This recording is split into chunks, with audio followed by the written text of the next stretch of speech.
Good afternoon, all. Thank you ever so much for joining us today on this webinar for succession retirement planning. What to do with your premises. This has been put together on behalf of Tyne Health GP Federation. So thank you ever so much for their help in organising and putting this together. My name's Will Ellis. So I'll be your host and the presenter for today. I work for a company or own a company called BW Healthcare Surveyors. I'm also one of the directors there. So we effectively help practices with various premises related matters. So making sure that practices aren't getting underfunded when it comes to their notional rent reviews, assisting with market valuations for partnership changes, putting leases in place, agreeing rent reviews, negotiating rent reviews on behalf of both landlords and tenants of GP practices, and then also assisting with things like sale and leaseback, lease re-gears, asset management. So all sorts. We basically anything to do with premises. We assist practices with up and down the country. So we're here today to talk specifically about succession retirement planning, what to do with your premises. So it's probably going to take about half an hour for me to go through the presentation, and then we can have answer any questions or queries at the end if there's any time to do so. So in terms of the content, so the first slide is going to be all about what to do with your premises. We'll talk about what the options are when it comes to retirement and succession planning. We'll talk in a little bit more detail about a couple of those options. So one of those options being the pros and the cons of sale and leaseback. So we'll talk about that and what sale and leaseback is and what the process is of a sale and leaseback. We'll also talk about putting a lease in place as well. So as an alternative to perhaps going through a sale and leaseback, if you're a partner that's retiring, you don't want to give up your ownership of the premises. You can always think about putting a lease in place and you become the landlord yourself and lease it to the remaining partners. We'll also talk a little bit about transferring the NHS contract to another entity. So perhaps to remove your liabilities is signing up to a long-term lease. There are organisations out there who can look at taking over those liabilities and taking over the lease and taking over the contract as well. So help you run the practice, etc. So we'll talk about how that process works and a couple of the organisations that you could turn to for help. We'll then talk about how to maximise the value of your premises. So something that we specialise in as an organisation, BW Healthcare Surveyors. So we help a number of practices looking at maximising the value of the premises. So we'll talk about little steps that you can take to increase the value, to increase the rental income for the premises, which is going to help you on a month by month on a cash flow basis, but also help you increase the value of the premises if you did ever decide to sell the surgery. And then what to do next. So we'll talk about what the next steps are, how to get in touch with us, etc. Okay, so in terms of what to do with your premises, as it says here, you have several options when deciding what to do with your premises upon retirement. So the first option, which is what everybody looks at doing, I think, is look at trying to recruit new partners. I think it is a nationwide issue with recruitment at the moment. I think that's why there's so many practices certainly probably coming to ourselves, wanting us to assist with potentially sale and leasebacks or putting leases in place and things. We get queries on like that on a regular basis, and it's always to do with struggles with recruitment, struggles with buying an exiting partner out or replacing an exiting partner with an incoming GP partner, whatever it may be. There's just real difficulties with the cost of buying a share in a GP practice at the moment. I mean, I think a lot of practices are looking at other ways. So other partners, alternative partners, paramedic partners and pharmacy partners are becoming more and more popular. They're along the same lines as nurse partners and practice manager partners who've been within partnerships for a number of years now. They're coming more and more common. So there are alternative partners that you can turn to. There are also alternative ways to try and get partners to join. So you can do things like a gradual buy-in, which is what we've heard of a couple of partnerships doing now. So incoming partners, rather than having to buy 100% share in the premises, can perhaps buy a 20% share every 5 years until the full ownership is purchased. So certainly other ways to go about finding partners, and it is a real challenge, I think, at the moment, with most practices really struggling and partnerships whittling down to maybe 2 or 3 partners and getting dangerously close to that last partner standing issue, which I think a lot of practices are worried about. So one of the options that practices come to us about and query about is potentially sale and leaseback. So sale and leaseback is where, rather than finding incoming partners to purchase to buy into the practice, you would sell the practice to an investor. Sell it to an investor, put a lease in place. You'd still run the practice, you'd still hold the contract to provide medical services as normal, but you just wouldn't own the premises anymore. It'd be a leasehold premises rather than an owner occupied one.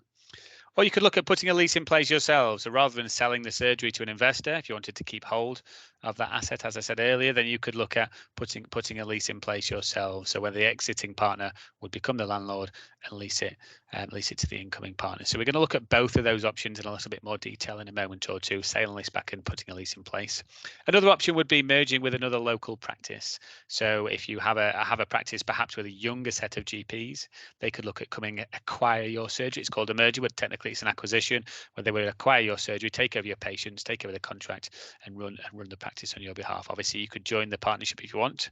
So perhaps two sets of 4 partnerships could join together to be an 8-person partnership, and then when partners leave, it's not as bigger issue with the other partners buying the exiting partner out, or looking at trying to find alternative partners to come in. So the bigger the practice, the easier it should be. So mergers are certainly an option, not something that we can assist you with, but certainly something that perhaps your local ICB or your LMC or even Tyne Health might be able to assist you with in terms of what the process is from that point of view. Something else that we can assist you with is transferring the contract to another entity. So practices who perhaps don't want to take on the liability of owning or of running a practice, they could look at getting an alternative provider to come in and take over the contract and be leaseholders as well, effectively. So that can either happen at the start of the process, at the start of putting a lease in place, or at the start of sale and lease back, or it can also happen midway through a lease term, which is what a lot of practices look at doing, is when they've run out of partners, if you like, and their practice is looking at potentially folding and closing down, rather than going down that route, looking at transferring the contracts to another entity, maybe a local GP Federation, PCN, or an alternative organisations as well. So we'll talk about some of those options in a bit more detail as well a bit later on in the presentation. And then the last option is closing the surgery down and selling the premises. Not really anything that any of us want to think about.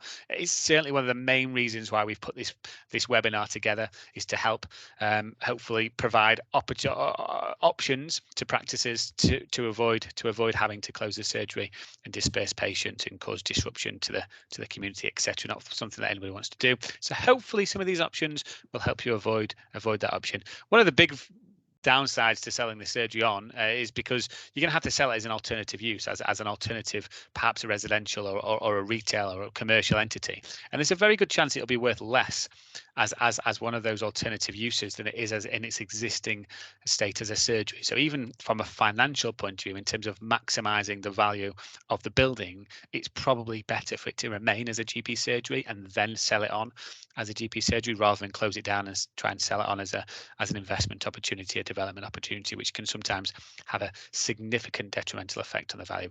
Just to be clear, it can sometimes be more, but quite often it is significantly less. Okay, so one of those options in a bit more detail, sale and lease back. So as I explained, that's where we're going to be selling the surgery to a third party, to an investor, putting a lease in place, becoming leaseholders, still holding the contract, still providing medical services, but just having a lease in place. Some of the pros, some of the benefits of sale and lease back, certainly some of the reasons why practices come to us wanting to go through the process. So the first thing is to be aware of is the lease rent will be fully reimbursed by the NHS, and that'll be for the duration of the lease. So if you sign up to a 15-year lease, that lease that lease rent is going to be reimbursed for that duration of that lease rent. So that is on the proviso that you get the correct representation to assist you through the process. So surveying firms like ourselves or solicitors will ensure that there are clauses inserted into the lease that you're signing that say something along the lines of, the rent you pay the landlord cannot exceed the rent that you are getting reimbursed by the NHS. So you'll never have a shortfall. You'll never have to make up money. You may have heard horror stories where practices are paying more to the landlord, but the main reason for that is because they didn't get representation. They just went and plucked a lease off the internet, which we'll talk about in a little bit moment or two, can cause all sorts of problems. One of them being that the rent can sometimes not be fully reimbursed by the NHS. It can cause huge issues. But as long as you get the correct representation, as long as you use the correct lease, then you should have protection to ensure that rent never goes above what you pay the landlord. So there's never a shortfall in the rent. One of the other things to consider is so sale and leaseback can reduce the perceived or the risk of responsibility, property ownership. So the idea is, if when you sell the surgery, put a lease in place. Under a traditional lease, the landlord's going to be responsible for the external repair and maintenance of the premises. You as tenants will be responsible for the internal repair and maintenance of the premises. Now, what sometimes happens when you put a lease in place in a GP surgery is the investor doesn't want that responsibility either. They don't want to be responsible for the external repair and maintenance of the premises and have to fix that when anything goes wrong. They want you as tenants to be responsible for it, which is very nice.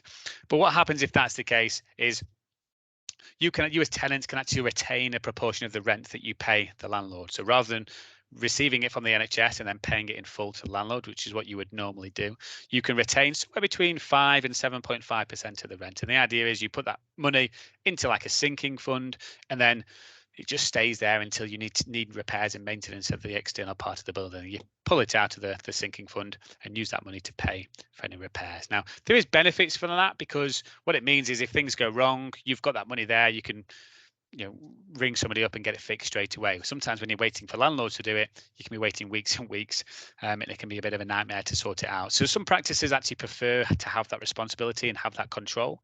Others don't, but that's just a negotiation through the process to determine who's going to be responsible for those repairs and maintenance. Number 3, so something else is it's going to remove sale and leaseback. It's going to remove the burden of ongoing capital investment. So because it's not your premises anymore, you don't own the premises, any upgrades, extensions, improvements that are needed or that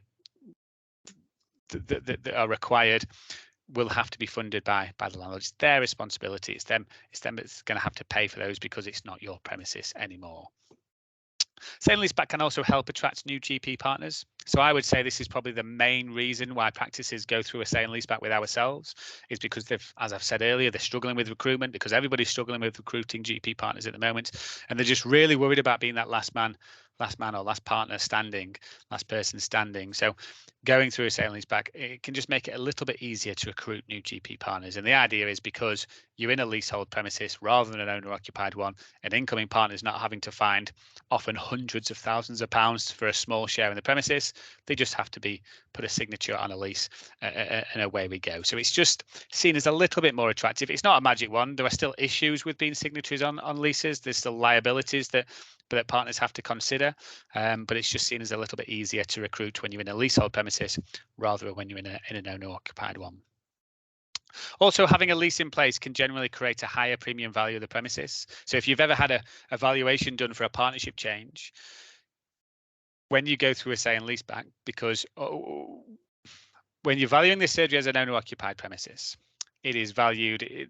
There's a big risk that the surgery could close, and that the rental income would stop. From an investor point of view, there's no security there, if you like. When you go through a sale and leaseback, an investor is not just purchasing the premises, they're also purchasing the assigned lease attached to that premises. So if that premises has a 15-year lease, that rent is guaranteed for 15 years. That income is guaranteed for 15 years for the investor. So they'll just pay a premium to that for that lease being assigned. So there's a premium added when there's owner occupied because there's no lease. So when you're adding a lease, there's an automatic premium applied to that anyway.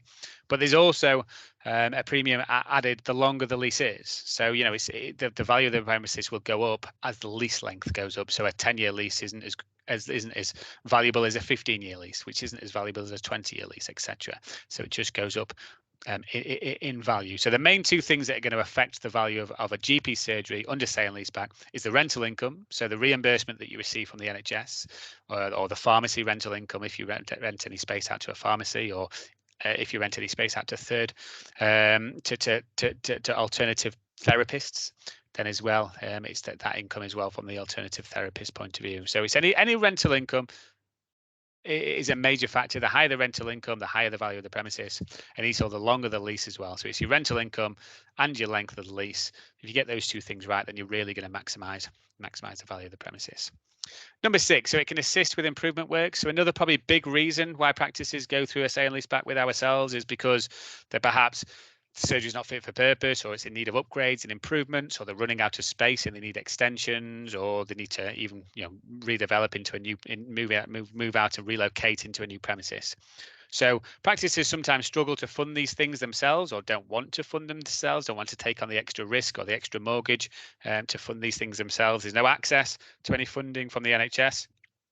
So they look at they look at alternative ways. And one of the things is to get an investor to buy the premises, and then they agree to spend X amount of money upgrading and improving, or even assisting practices with relocating and redeveloping a brand new health centre potentially. So these are all things that can certainly help. From an investor point of view, they're so keen to do it because extensions and improvements and upgrades is going to increase the value of the premises. It's going to increase the rental income. It's going to increase their return of investment. So certainly something to consider. What I would say, just to caveat that point, is investors are probably less willing to do that at this moment in time. The cost of building extensions, or certainly redeveloping and building new premises, is astronomical at the moment, and it's not necessarily a good return of investment for them to pay that money to get the additional rental income, which in all honesty just isn't covering the costs of the build. So perhaps not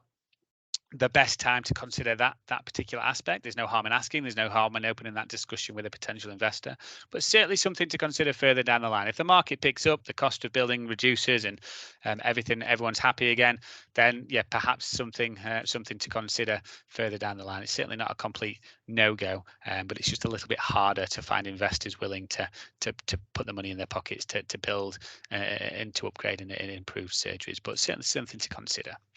Number 7, in most cases, the tenant will be have protected rights at the end of the lease. So if you sign up to a 15-year lease, I keep using 15 years as an example because it is quite a common lease length. You're probably looking at somewhere between 10 and 20 years is the most common length of lease, but I just use 15 as an easy example and a consistent example. So if you sign up to a 15-year lease, after 15 years, you'll have an automatic right to renew for another 15 years. So whatever the lease terms are, whatever that initial lease terms are, you can automatically renew as long as you don't want to change anything within the lease. If you want to change anything, then technically the landlord can kick you out if they want to.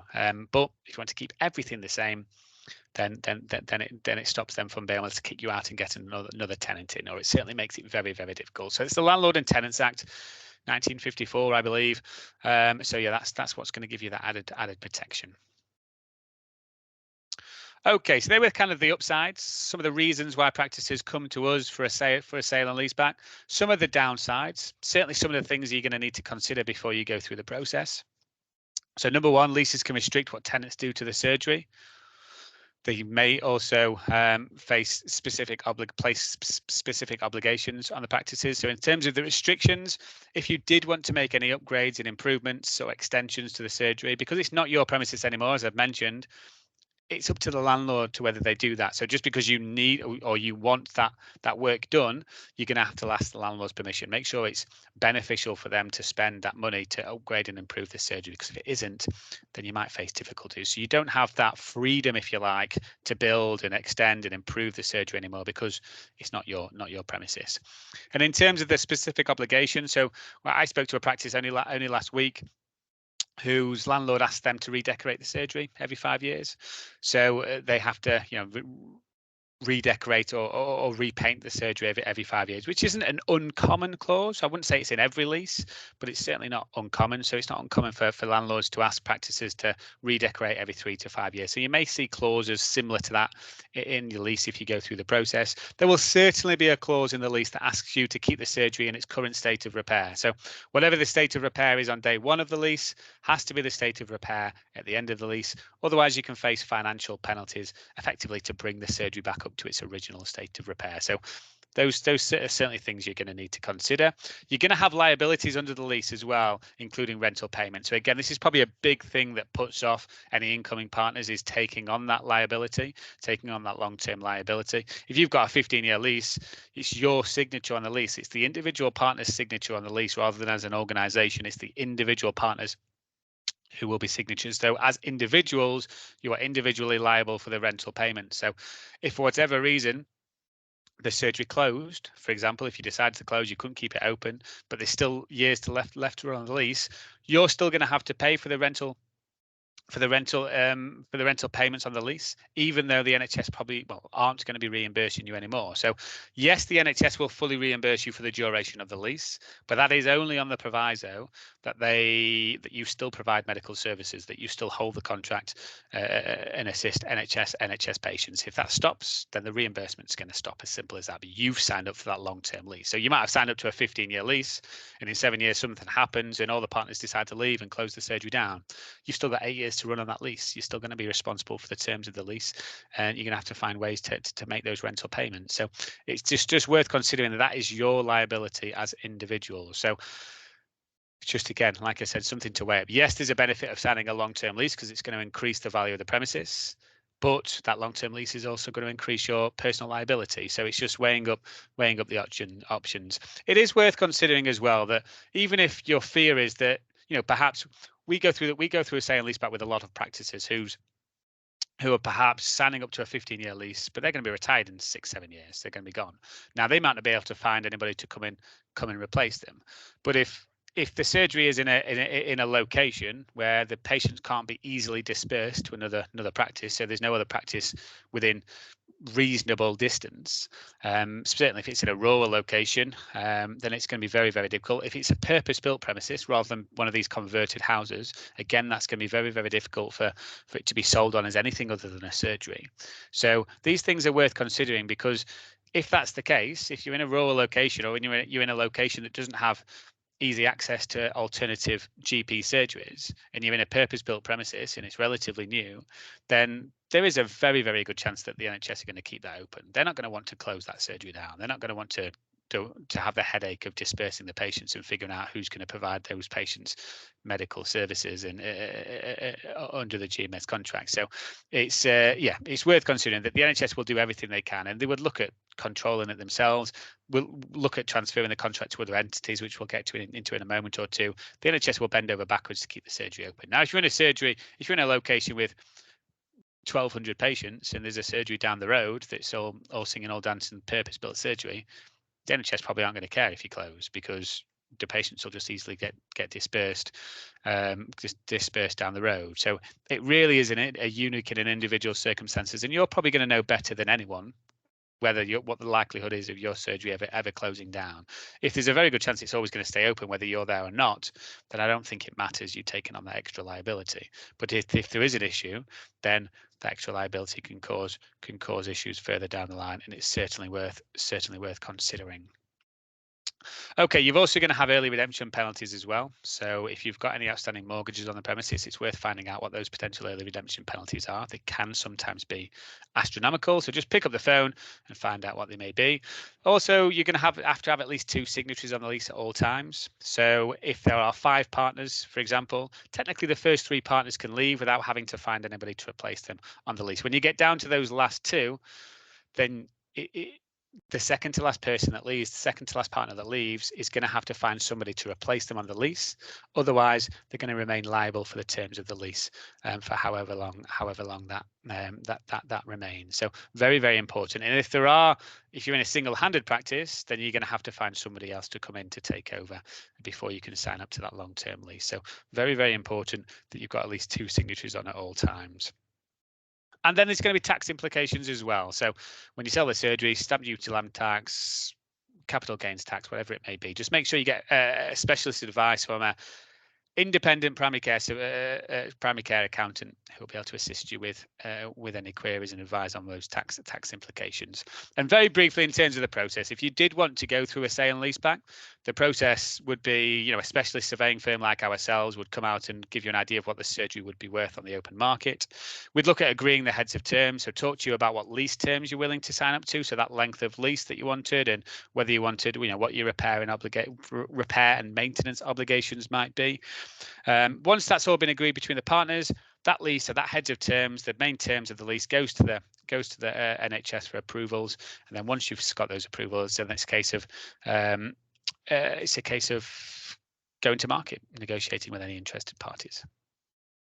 Okay, so that's sale and leaseback in a nutshell. Pretty much covered everything to do with sale and leaseback in that section. Now, as an alternative to sale and leaseback, perhaps not interested in selling leaseback. You don't want to sell the surgery. You want to keep hold of the asset that you've got and you've worked very hard for over the years. So perhaps putting a lease in place suits you better. So upon retirement, you keep the surgery, you become the landlord, and you lease it to the remaining partners, or you lease it to the incoming partners that are coming to take over. So if that is the case, there are some important things you need to know when putting a lease in place. So one of the first things that I've touched on already is make sure that you've got a specific NHS GP surgery lease. Very, very important that it's not just a template lease that you've got off the internet, because the issue is with standard leases is they're just between the landlord and the tenant. When you're in an NHS premises, you've got a third entity. You've got the NHS themselves. You've got the NHS that need to be involved in the process of putting a lease in place, need to be involved in the rent reviews and things, and it needs to be clearly stipulated what their involvement is. So very, very important that you get a specific GP surgery lease.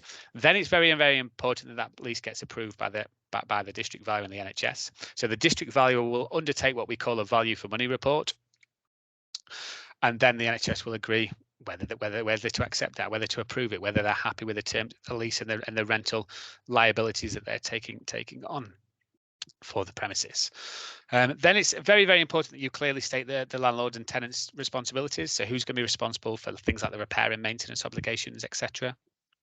They may be conditions in the mortgage when you're putting a lease in place. So it's important that you contact your mortgage provider again, because you're changing from an owner-occupied premises to a leasehold premises.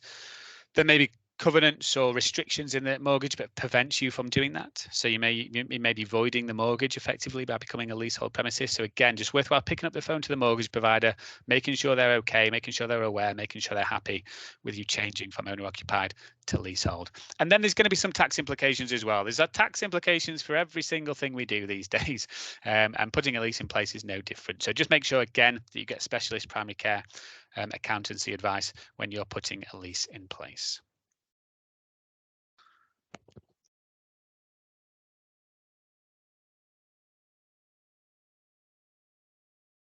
Excuse me.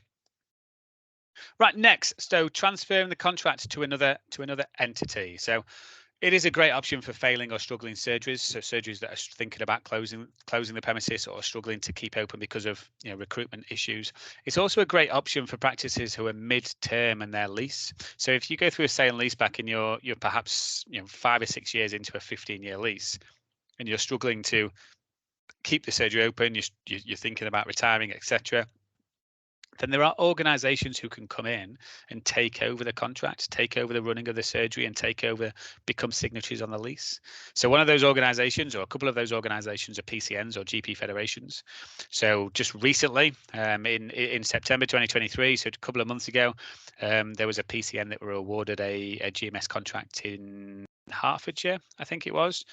So that's the first of its kind, first PCN to be awarded a GMS contract. I don't think it's formally gone through yet. I don't think it's formally going through until January, February this year or next year, but it's looking very, very likely. So that is, a groundbreaking decision. I think hopefully that'll open the door for a bit more flexibility for GMS contracts, allowing more PCNs, perhaps even GP federations, to come in and take over GMS contracts, which are more permanent contracts. At the moment, GP federations hold contracts up and down the country, but my understanding is they're all APMS contracts, so they're just alternative provider medical services contracts. They're just temporary contracts effectively. The GMS contract is more permanent and far more secure, so it's a far better version of the contract. So yes, watch this space over the next 5, 10, 15 years. Hopefully a few more PCNs and federations will be holding the contracts for those practices who can't continue to run themselves. Failing a PCN or a GP federation taking over, a local practice could take over. Well, probably a local practice within your PCN could potentially take over. So rather than being the PCN themselves, it can be a practice within the PCN, or just another local practice could come in and take over the premises, take over their contract moving forward. Number 3, so there are also a number of third-party organizations who specialize in taking over GMS contracts. So there are companies out there. There's an awful lot of them. So they are specialist companies. Some of them are individual. We're set up by GPs. A lot of them have, but the majority of them have GPs on their books who will hold the contract as well. So again, plenty of organizations. Do some Googling, come and speak to ourselves. We've got connections with an awful lot of those organizations. More than happy to pass on contact details.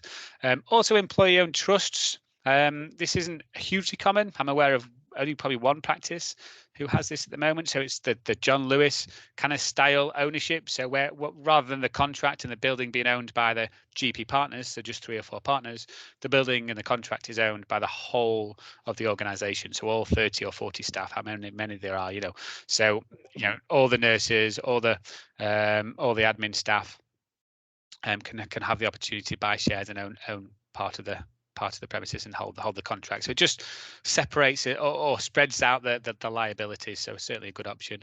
And then there's also the NHS Foundation Trust, or the NHS themselves. Now, it is probably seen as a last resort down here in England that practices are taken over and run by the NHS. It probably is only under specific circumstances. I think the majority of ICBs would rather you explore the alternative options, so the PCNs or the third parties, before you go down the route of the NHS. Up in Scotland, it's a completely different story. The Health Board are almost the first port of call if you're wanting them to take over. And they are very, very willing to consider most cases, but not the case down here just yet, unfortunately, but certainly plenty of other options for you in the meantime. So the last point on here is to do with how to maximize the value of your premises. So very, very important that prior to selling the surgery, you look at ways in which you can maximize the value of the premises. But in all honesty, everybody could do with